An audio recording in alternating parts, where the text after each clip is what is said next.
Welcome to round 2 of this week's saga of college collision. My name is Alex Romero. Obviously, you know Caleb Davis, my co-host here. How's it going, my man? Look, man, after bowl pick'ems, I'm ready to bust your balls again, man. That was fun. Absolutely. That was fun. Twice in a week, eh? Hey, look, was I good this week? Is that what happened? Do I get an extra day? Jeez. Absolutely. Well, Christmas is coming to town, and ultimately you might get your Christmas wish, man. Yeah. Let's see. We'll see. Does Georgia win their first national championship in 30 years? Let's hope, man. No. I've got Georgia winning. Hold on. 40 years, because I was going to say the 80s. I was born in 91, so 81 was 10 years before I was born. So 40 years. Gotcha. I was going to say it's Georgia late. Better win it, because that's who I've got winning the Natty. It's late, well, and so. I can't do math, okay? Like, it's that's late, and I can't do math. That's all right, my man. I forgot how to do math when I dropped out of my college but we classes won't go there. As well. So we won't go there. That's a story for another day. But ultimately, a lot's going on, man. We've already touched on the College Bowl pick'ems in our last episode. This one's kind of a separate episode, kind of touching on everything else happening in college football right now. Yeah, man. Before we jump into it too crazy, we mentioned it last episode. The tornadoes that went through Kentucky last week. There's a GoFundMe set up on the Rocky Mountain Sports Network page. Go look into that. Go donate. Go share. Go spread the word. These people need all the help they can get. Absolutely. Like we said before, I mean, this is people's livelihoods that have been lost. And a lot of people are being affected by these tornadoes that have just ravaged through Mayfield, Kentucky. And if you can, even like I said, a $5, $10 donation, every little bit helps in this effort to help bring Mayfield back. I know we're around the holidays and money's already tight, but these people could use all the help they can get. Of course.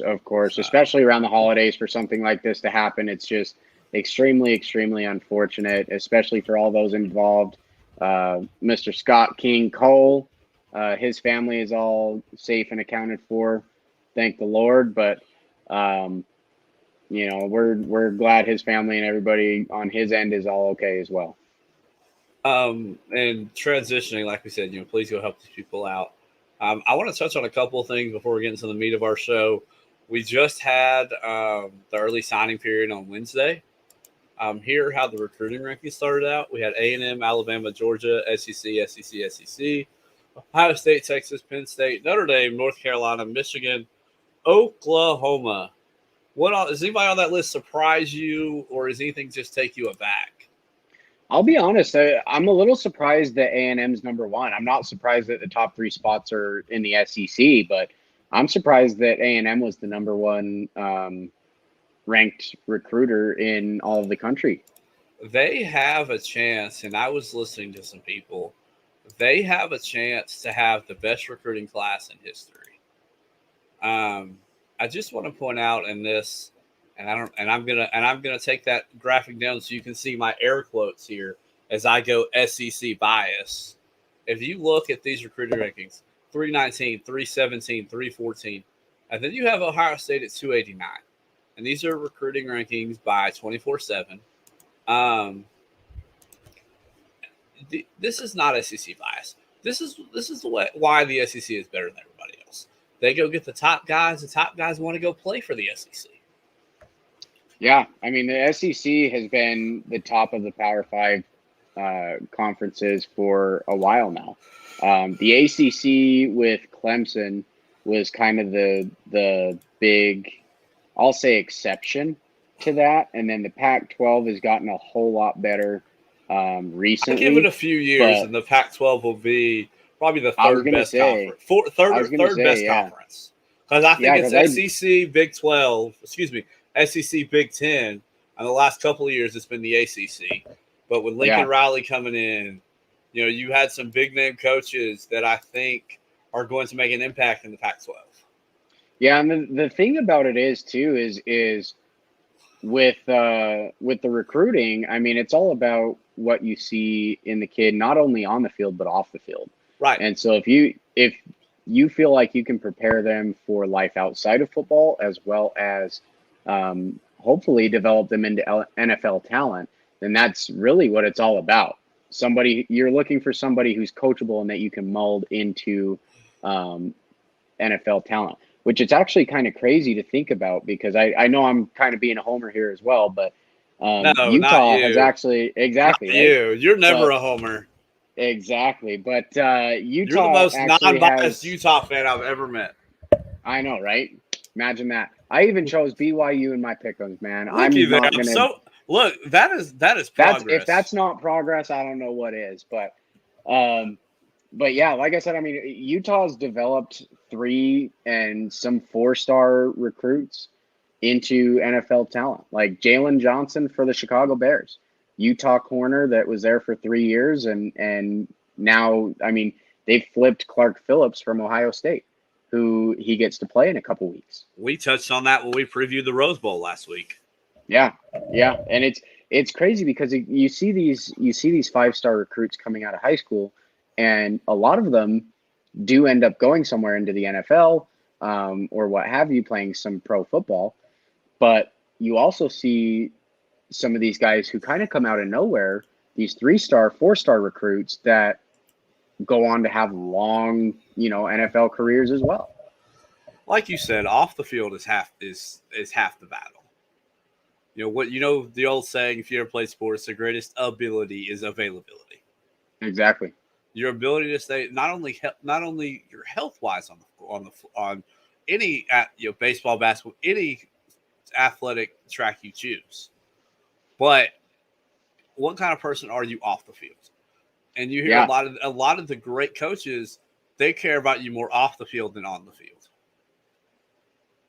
Yeah, and that's why I said, I mean, it's getting them ready not only for life, on the field in the NFL, but life after football. I mean, that's ultimately what these Because guys are setting them up for.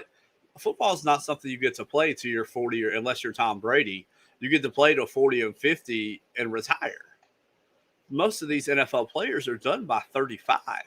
Right. And not only that, I mean, only a handful of guys who play in the NCAA even go to the NFL. And Right. so there's a lot of guys who college football will be like the highlight of their career. I mean, And half so, the NFL is undrafted. yeah, So you got to think about it. Not everybody's a 5-star. Well, not all 5-stars make it to the NFL. exactly. Exactly. I couldn't have said it any better. Some of the top players, you're right. Kyler Murray, plays like people like that were 5-star recruits. J.J. Watt, Antonio Brown, these were 3-star recruits. Mm-hmm. So not everything is based on what your stars are. Of course. But let me kind of transition a little bit here. We'll stay in the recruiting realm, but I'm a little bit surprised, and I actually like this move. Jackson State, Neon Dion landed a 5-star recruit, the number 1 recruit in the country, my man. Look, I have it right here. Schools with a 5-star recruit. One of these things is not like the other. Yeah, Jackson exactly. State.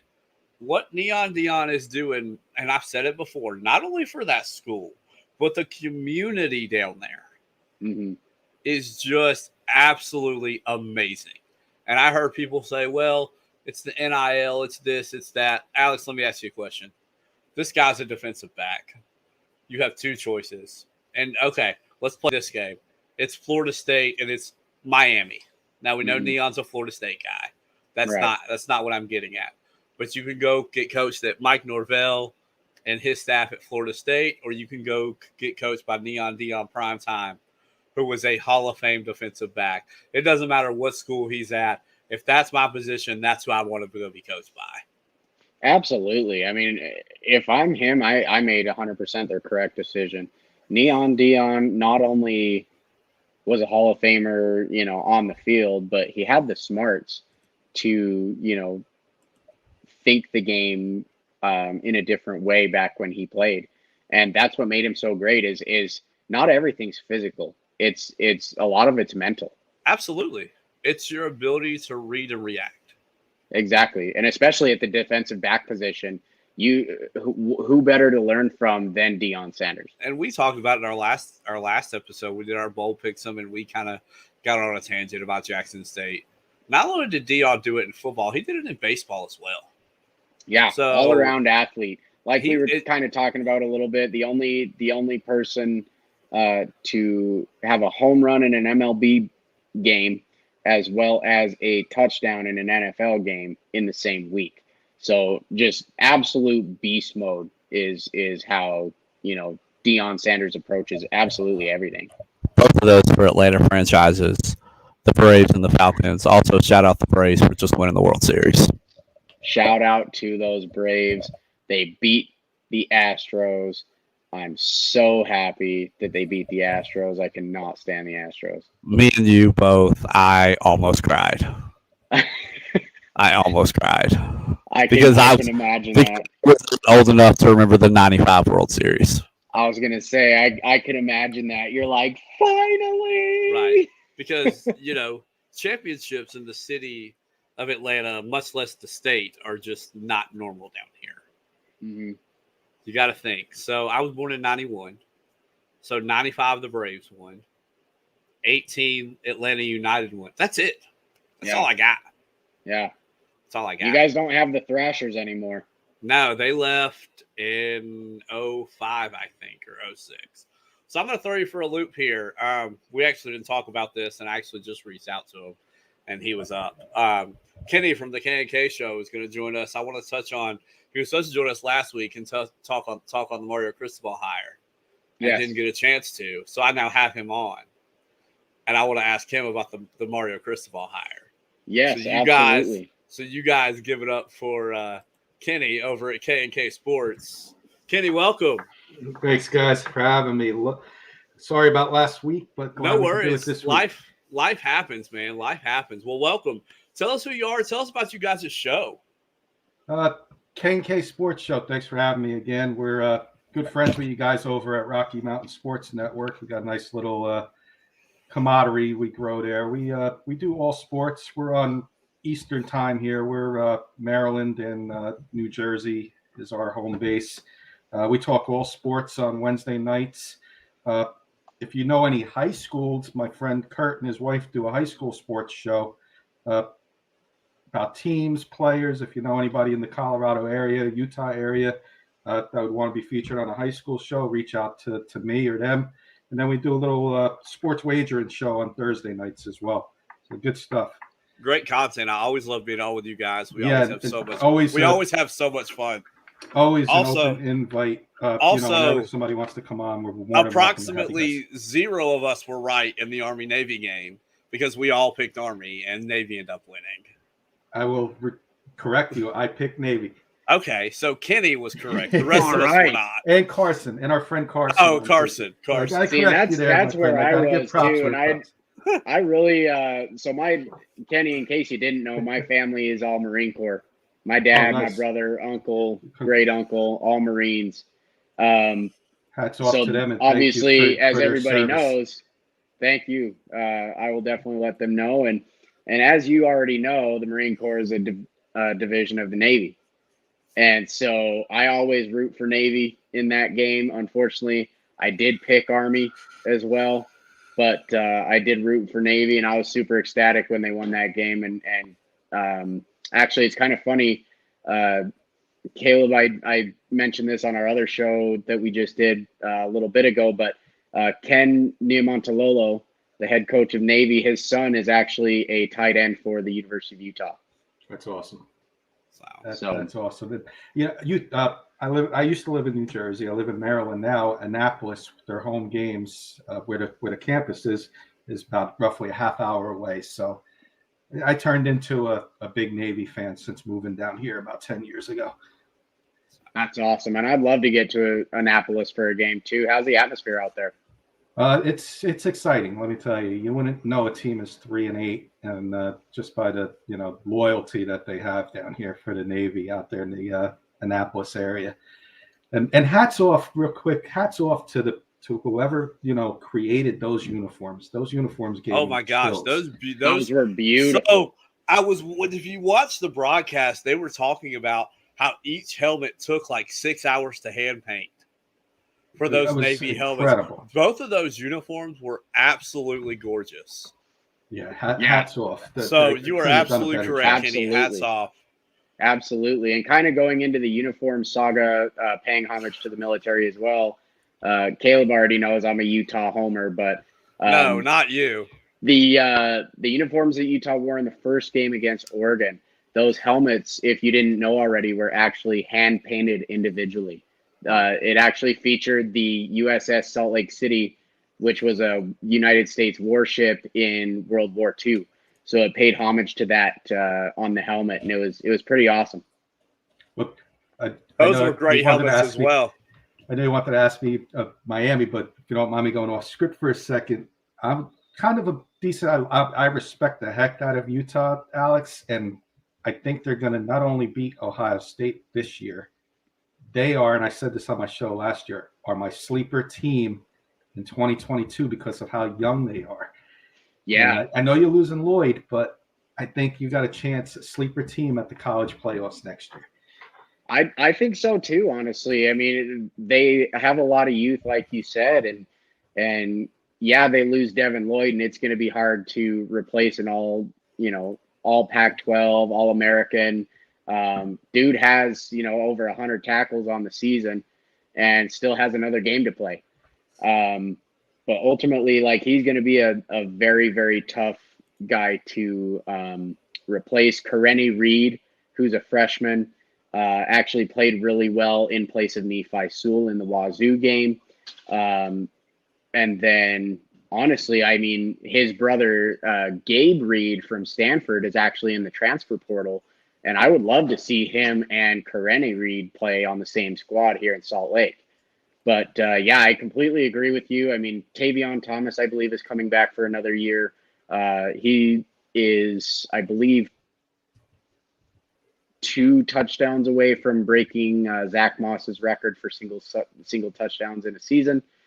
But dude's got 20 rushing touchdowns on the year. He's had multiple 4-touchdown games.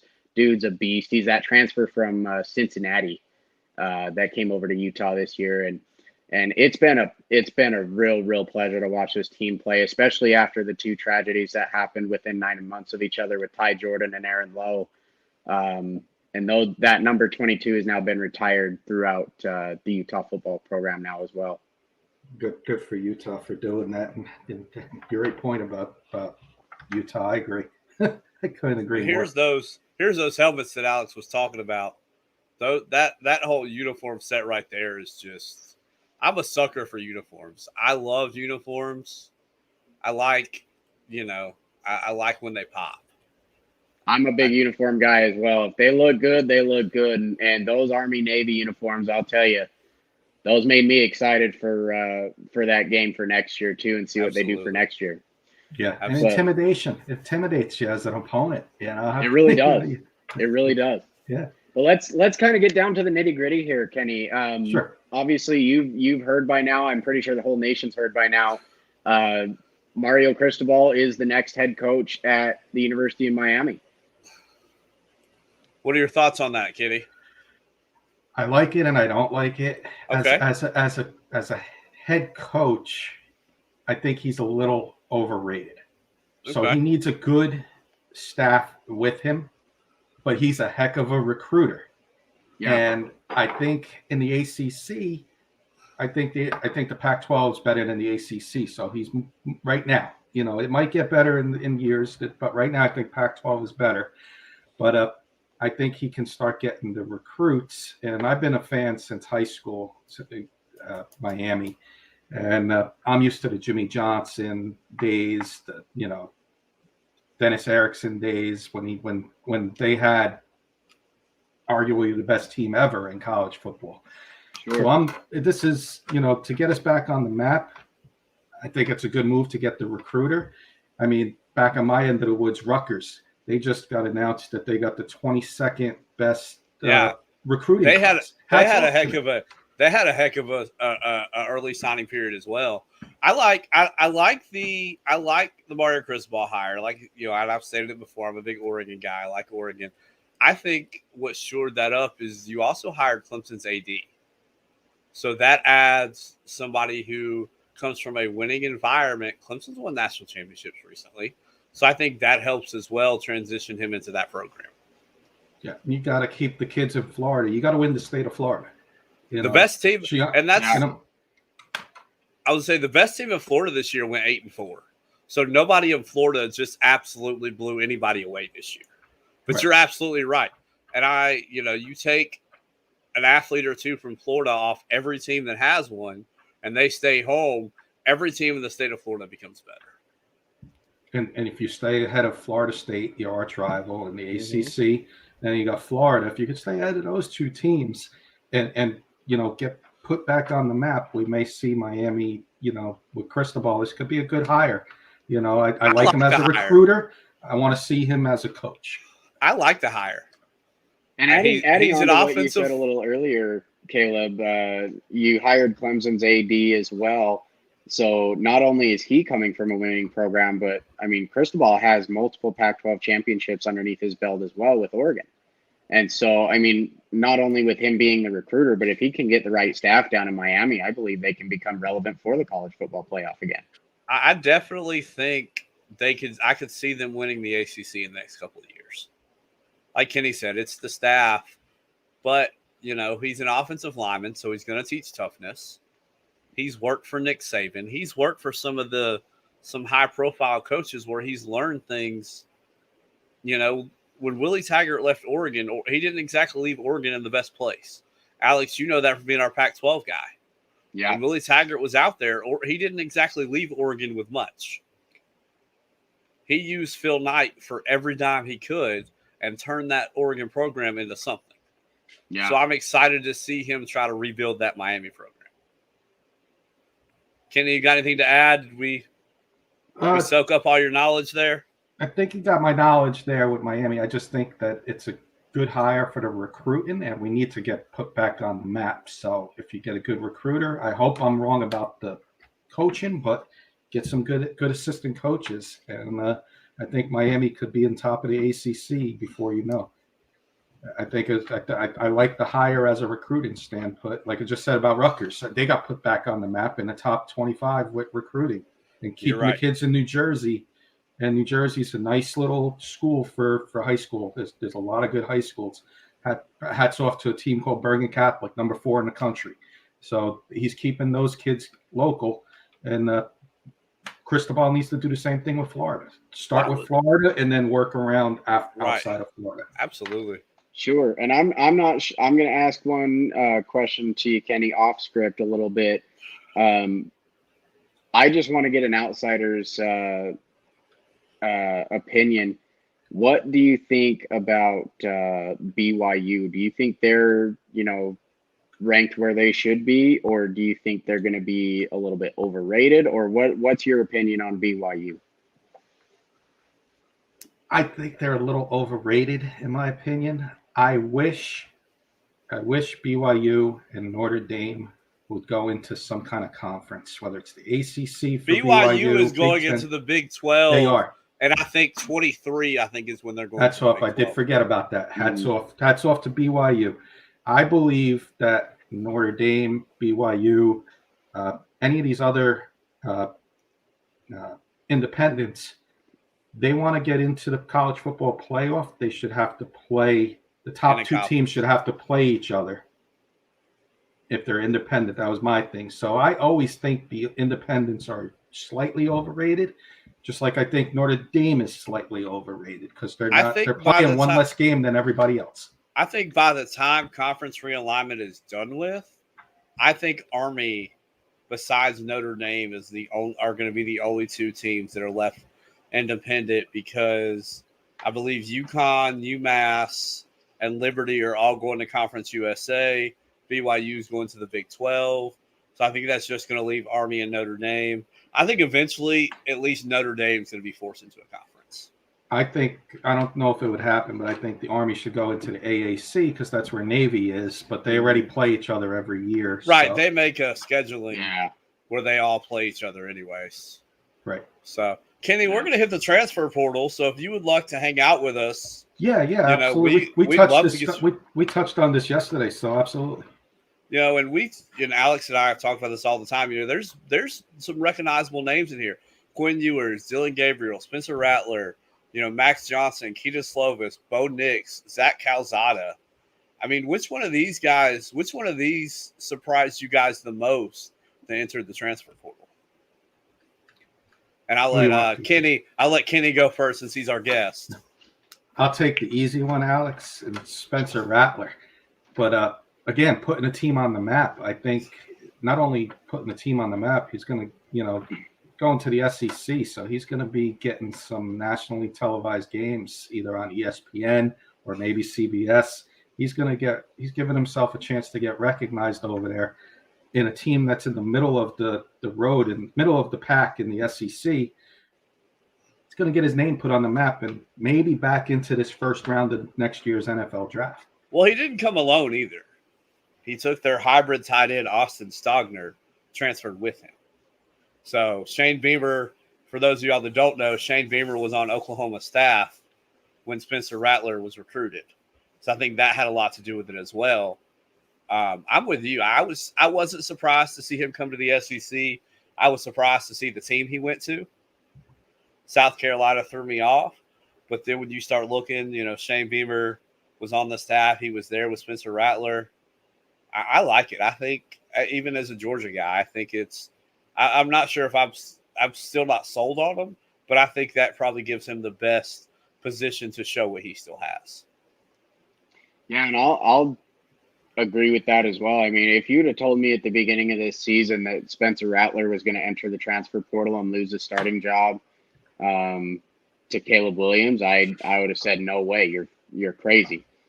But yeah, I mean, it's crazy how Williams stepped up, and he's been a real leader in the last few weeks, and ultimately it led to Rattler's transfer.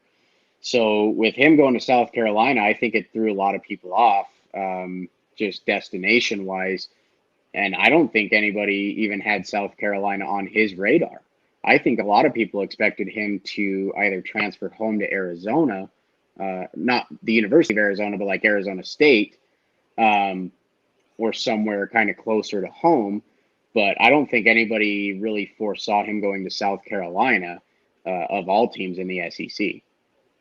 I saw he was going to go to Arizona State. Then Jaden Daniels decided to stay.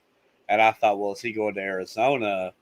If I thought SEC, I thought, man, he would look really nasty in an Ole Miss, in a Lane Kiffin offense. So that would have been my pick if you told me an SEC school would have been Ole Miss.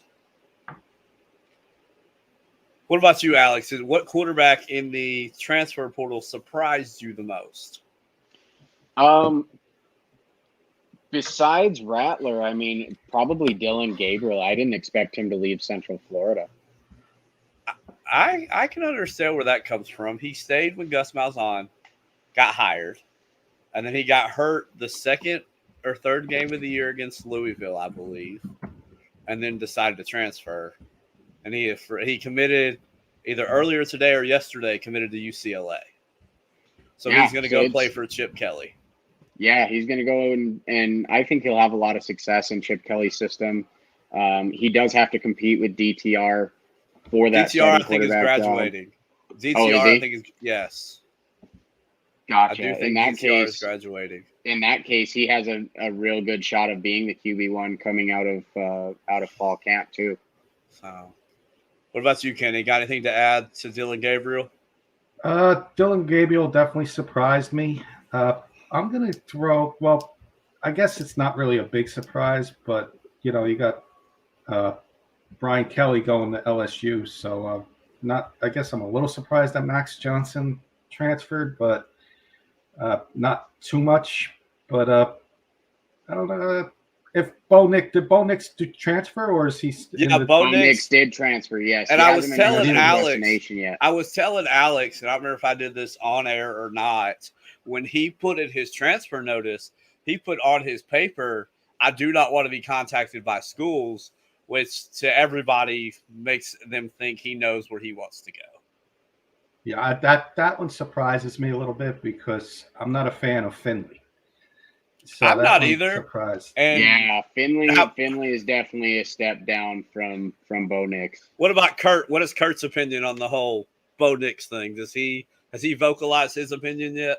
We didn't talk about it, so I thought, but Okay. he's definitely when he's silent about something, he Okay. probably is upset about it. For those that don't know, Kurt is the other K in the K and K, and he's a huge Auburn fan. So Yep, die hard. the one guy that I think surprised me the most is Keaton Slovis, because when I did my previews, he was in my Heisman topics. He did get hurt this season and lost his starting job to Jackson Dart. So that was the one that I think surprised me the most. And when we were going through, Alex and I were going through off air, potentially where he could go, like 24/7 doesn't have a crystal ball. We were looking, I think the closest thing that we came up with was like Oregon State. So I'm not sure who actually knows what's going on with his transfer. Wow. So And he was predicted early mock drafts with Rattler in like the top 5. Some of them. Yeah, I mean, some of them had him going to Detroit. Well, think about Sam Howell, Sam Howell, Keaton Slovis, who else were we just Spencer Rattler, all these guys that were projected to be high first round picks. Now none of them have a job or have moved on. Yeah. We talked about in our bowl picks about Sam Howell, and I'm not sure what else he can do to improve his draft stock.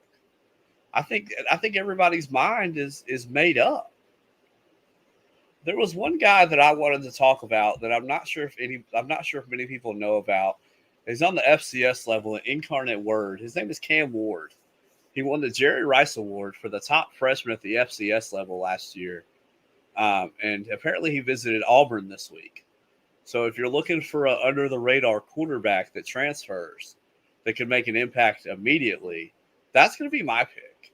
As somebody coming up to the FBS level, Western Kentucky's quarterback did that. I believe he was at Houston Baptist last year, and their head coach took the offensive coordinator job at Western Kentucky.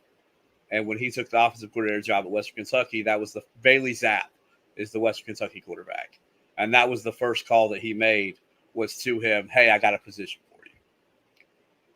So some of these guys, some of them made decisions, some of them have not.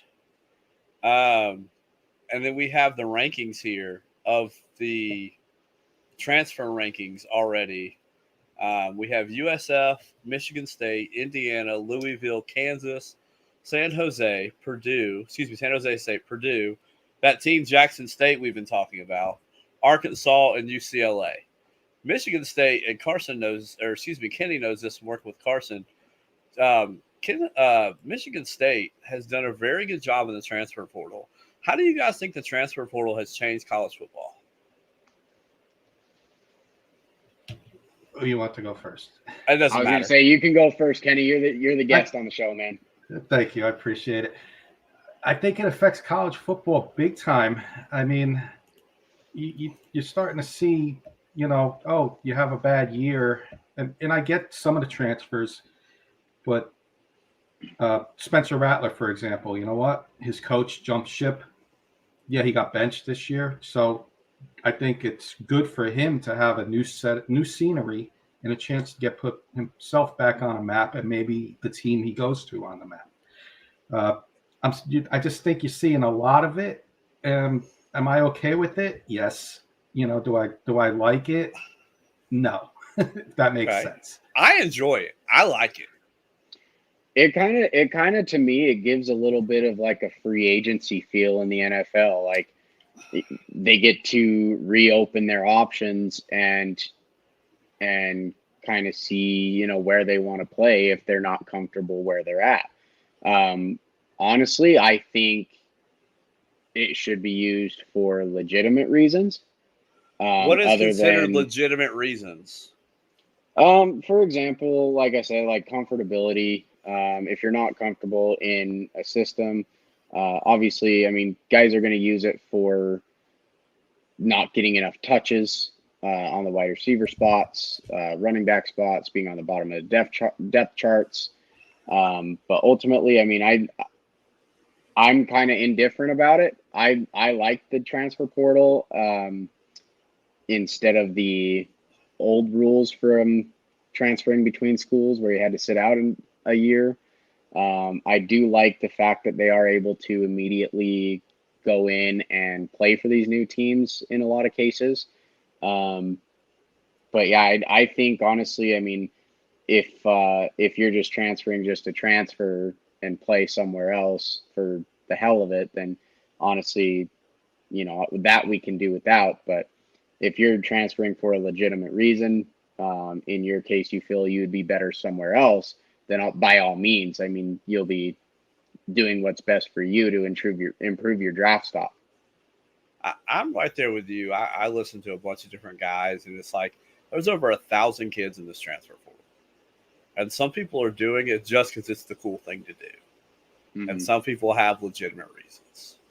And you know what? Like, I'm looking at this list. Michigan State and I think Arkansas are well, Purdue also, but not many top 25 teams in there. So no, yeah, but that's part of your recruiting cycle now. Is you get 25 scholarships, and then you sign 22, and that gives you 3 to go play with on the transfer. Kenneth Walker transferred from Wake Forest and was a Heisman snub. Should have been in the high. Like, look at what Jameson Williams is doing at Alabama. Now, you're not always going to go find a Jameson Williams, but he was the 4th guy at Ohio State, and he goes to Alabama, and he's the leading receiver. I think this. Back. I'm sorry. Go ahead. I'm sorry. I was going to say, I just think this gets abused by quarterbacks more than anything because you can only have one quarterback on the field at one time. What were you going to say, Kenny? Go ahead. I was going to bring up Jalen Hurts, prime example. Yeah, Jalen Hurts as well. Stuck in purgatory with Alabama and then transferred over to Oklahoma, and look what he did with Oklahoma. I'm with you, Alex, though. I agree. I like the transfer rule. I like that you can only transfer one time without having to sit out a year. Yeah. Because you and I talked you and I talked about it off air, and I'm trying to find exactly where he transferred. And I was telling you about this earlier, Alex. Joey Gatewood transferred from Auburn to Kentucky, and then transferred from Kentucky to somewhere else, and I'm really trying to find it so I don't sound so dumb. But now he's going to have to sit out that year. So I do believe you're going to have to, you're going to have to limit the amount of transferring these players do. Do you guys think that this transfer rule levels the playing field? Do you think it gives, the higher ranked teams an advantage for going to get better players? What do you guys, and by the way, Joey Gatewood went to UCF. Do you guys feel like this levels the playing field, or does it just still give the advantage to teams that have better accessibility? Looking at your top 10 list, Caleb and Alex, I'm going to say it levels the playing field. Right. Teams like Alabama and Georgia, just naming 2 teams, they're at least 3 deep at each position.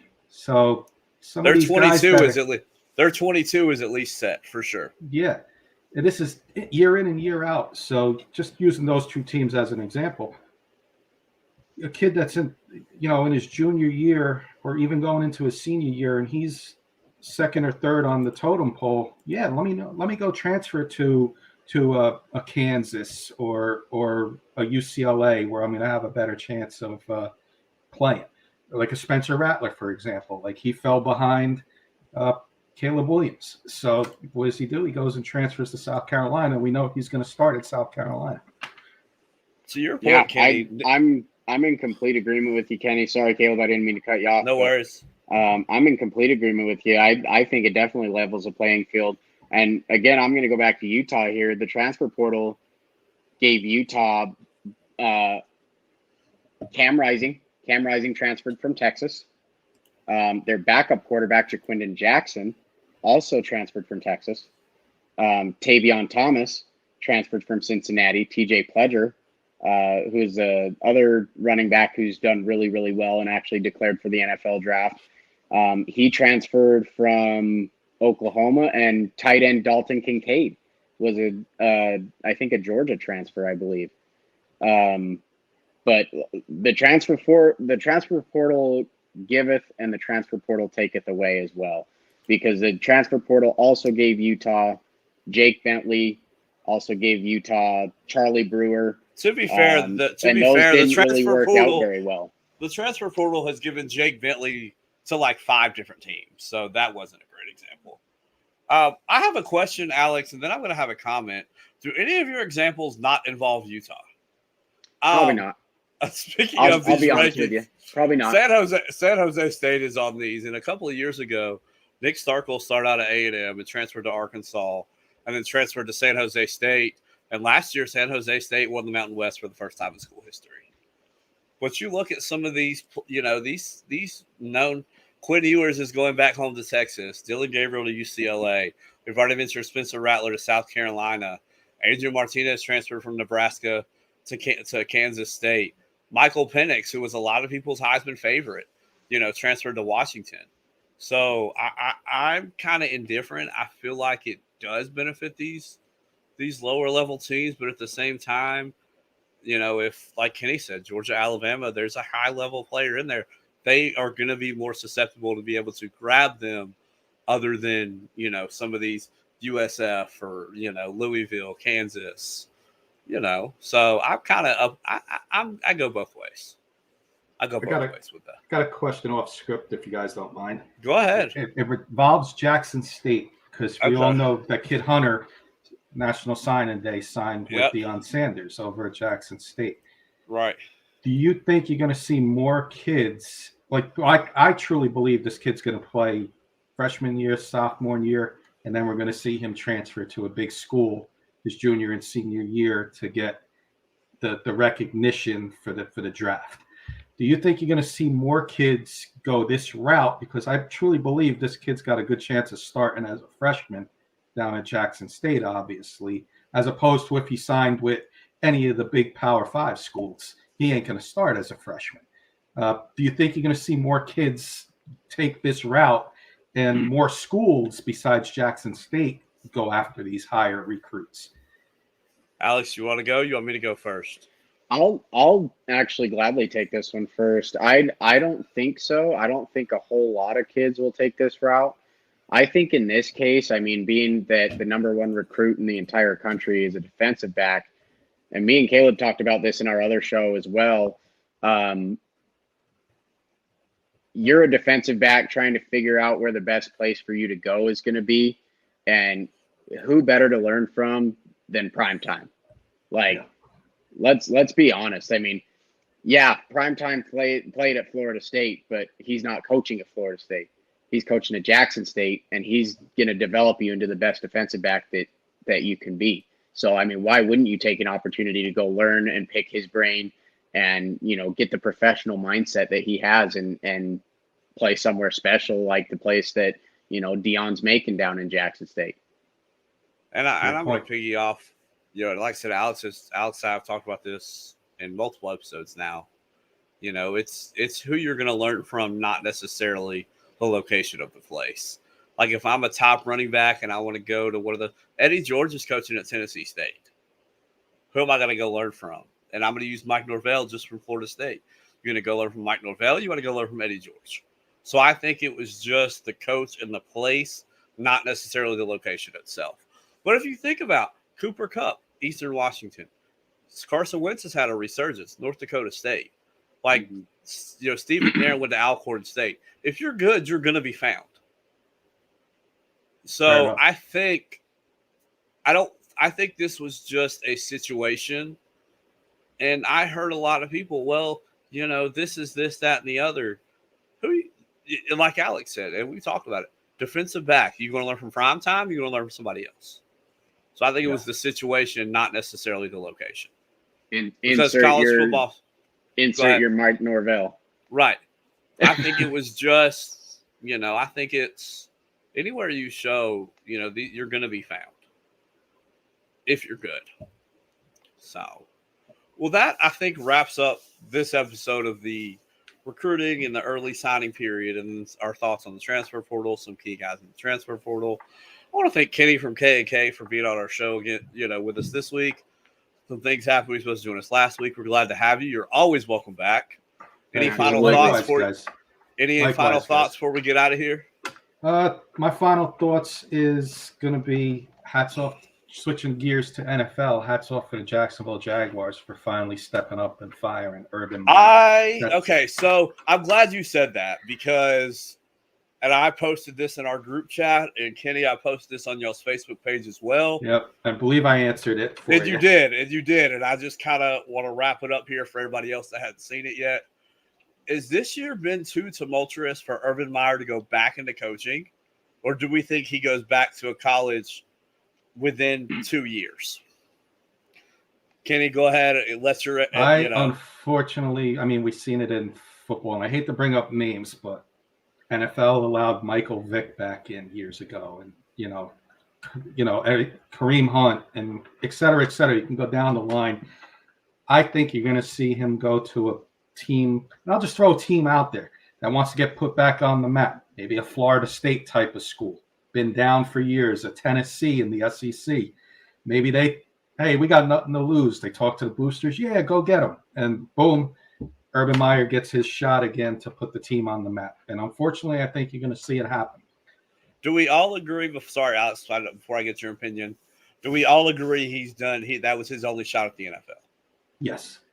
Alex? I think so. Absolutely. Okay. I think that's his only shot at the NFL. I think he kind of realized that, hey, this NFL gig is a lot harder than it looks. And, you can't approach the NFL jobs the same way that you approach the college jobs. No, because at Ohio, it sucks to see because Urban Meyer took Utah to the Fiesta Bowl in 2004. Again, he's hometown guy, but it's unfortunate to see, just in my opinion. I've actually met Urban, and I had a very, very positive experience with him when I was a little kid. I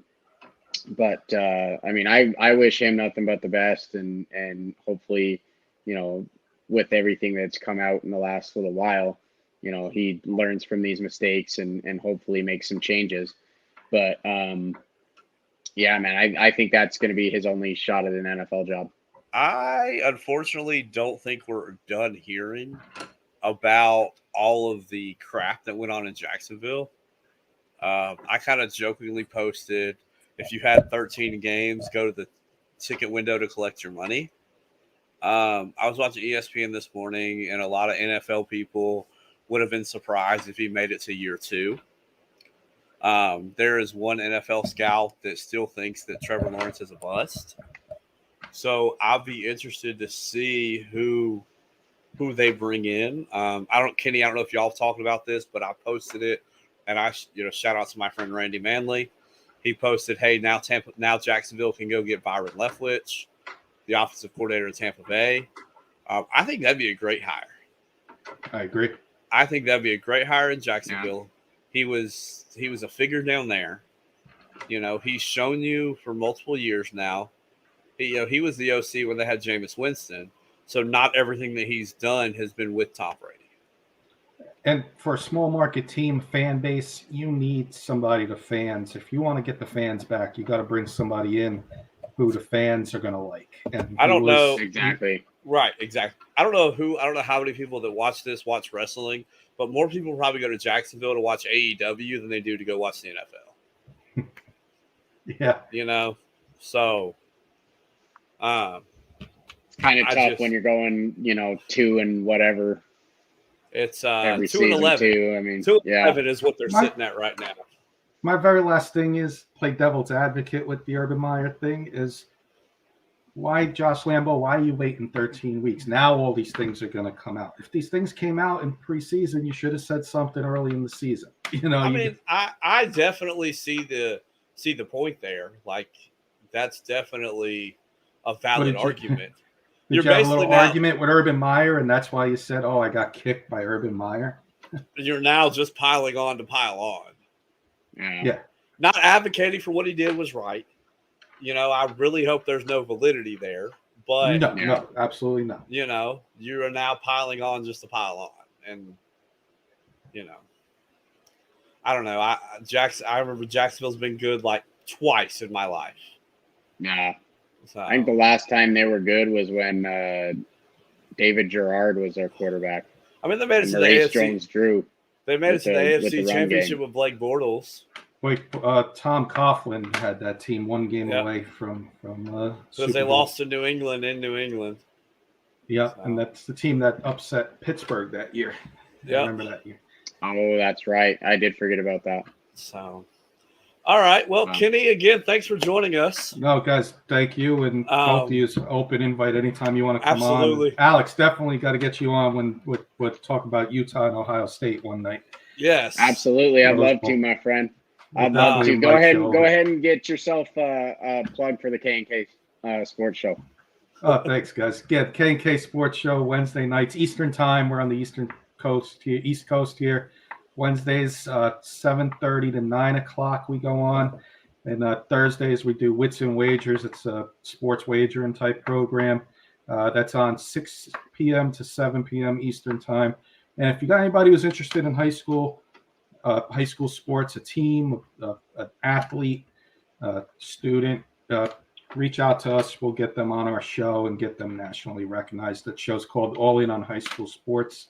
That's my co-host, Kurt, and his wife, Jen. They do an awesome job with that show on Tuesday evenings, 8 p.m. Eastern Time.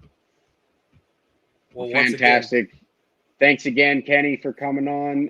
Caleb, I'll give you the floor for some final thoughts here. Look, guys, this recruiting period, this transfer portal has changed college football forever. Like Alex said, this has almost turned college football into a free agency. If you don't like it, I think it's kind of here to stay.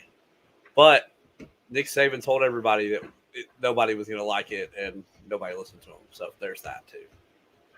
Absolutely. But yeah, man, I feel like this has been a great show, great success. I will let you guys know one more time just before we take off. Again, the Mayfield, Kentucky GoFundMe that has been set up by Scott Cole, King Cole, as he's more known.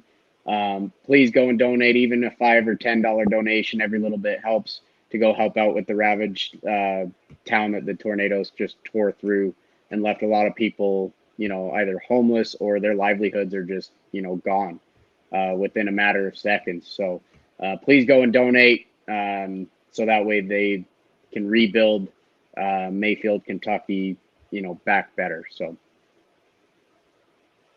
Well, thank you guys for joining us. Y'all have a great rest of your